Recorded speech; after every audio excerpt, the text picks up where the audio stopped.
नमस्कार, मैं आशीष कुमार। जैसा कि आप सब देख सकते हैं कि पश्चिम चंपारण ज़िले के मुख्यालय बेतिया में फ़िलहाल कृषि मेले का आयोजन हुआ है और इसी मेले के उपलक्ष्य में जगह जगह काउंटर्स लगाए गए हैं अपने प्रोडक्ट के साथ। फ़िलहाल हम जिस काउंटर पे मौजूद हैं, इस काउंटर पे चंपारण की शान और जीआई टैग्ड मरचा धान का चूड़ा है, साथ ही साथ जैगरी जिसे गुड़ कहा जाता है, सफ़ेद गुड़, ये दोनों यहाँ पे रखा गया है। हम बात करते हैं इस काउंटर के संचालक से कि मरचा धान का चूड़ा इतना खास क्यों होता है, पश्चिम चंपारण ज़िले के किन किन प्रखंडों में मरचा धान की खेती की जाती है और जीआई टैग मिलने के बाद, जीआई टैग से लैस होने के बाद इस चूड़े की कीमत जो है वो कितनी बड़ी है। बहुत बहुत स्वागत है आपका। सबसे पहले आप अपना नाम हमें बताएं। आनंद कुमार सिंह मेरा नाम हुआ सर। हम देख सकते हैं कि ये मरचा धान का चूड़ा है जिसको हाल ही में जीआई टैग दिया गया है। एक बहुत बड़ा टैग है और चंपारण वासियों के लिए गौरव का पल भी रहा था। मरचा धान की खासियत क्या है, पहले आप ये बताएं। खासियत ये है कि 150 दिन में ये होता है और इसका चूड़ा में इसका इस्तेमाल किया जाता है, जो काफ़ी सुगंधित और काफ़ी सुपाच्य होता है।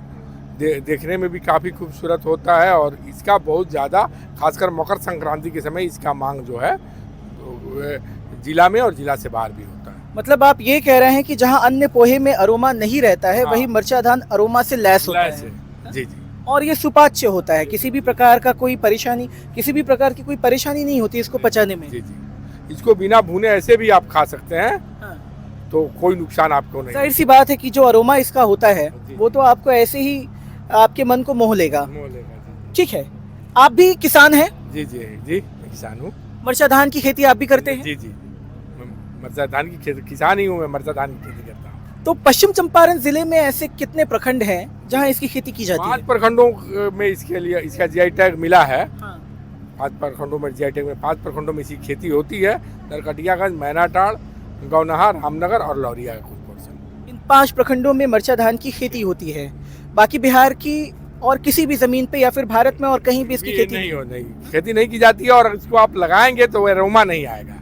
यहाँ की मिट्टी, इन 5 प्रखंडों की मिट्टी कुछ ऐसी है कि इसकी खेती सिर्फ यहीं पे होगी। ये हमारी मिट्टी की खासियत है सर, कि ये धान उसी मिट्टी कुछ खास जगह पे ही होता है और जगह लगाने पर अरोमा नहीं आता, तभी इसको जीआई टैग भी मिला है।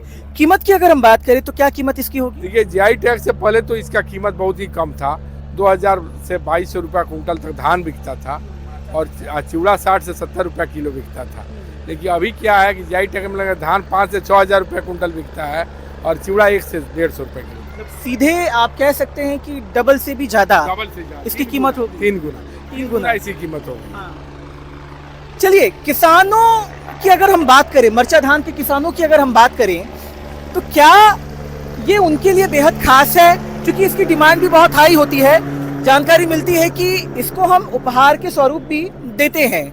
देश के कई राज्यों में जब भी हम जाते हैं अपने रिलेटिव्स के यहाँ, तो इसको उपहार के स्वरूप में हम लेके जाते हैं। गल्फ कंट्री में भी इसकी डिमांड होती है। बाहर से भी जो लोग आते हैं ना, जो उनको विदेश जाना होता है, तो संपर्क करते हैं कि भैया हमको चूड़ा उपलब्ध करा दीजिए, हमको लेके जाना है। सऊदी अरेबियन कंट्री वगैरह जाते हैं। जी सर। एक आदमी तो अमेरिका जा रहा था तो उसने भी मांग किया था मुझसे। अच्छा। हाँ। वहाँ क्या है, डीप फ्रीजर में रखने से 6 महीना में खराब नहीं होता है। नहीं होता है। नहीं होता। ठीक है, एक आखिरी सवाल हम ये कर लेते हैं कि एक नया व्यक्ति जिसे जानकारी नहीं है मरचा धान के चूड़ा की, वो कैसे पहचान पाएगा कि भैया यही है चंपारण का प्रसिद्ध मरचा धान का चूड़ा? सबसे इसका अरोमा जो है आपको दूर से ही बुला देगा। आप गाड़ी में भी रखे रहेंगे तो पूरा गाड़ी में इसका सुगंध है। बासमती चावल आता है। जी, तो कुछ वैसा ही होता है? नहीं, इसका अपना सेंट है सर, अलग ही एकदम अपना अरोमा। अच्छा, एक और कतरनी चूड़ा भी इधर आता है शायद। आता है भागलपुर वाले से। भागलपुर का, तो वो भी बड़ा प्रसिद्ध है। जी।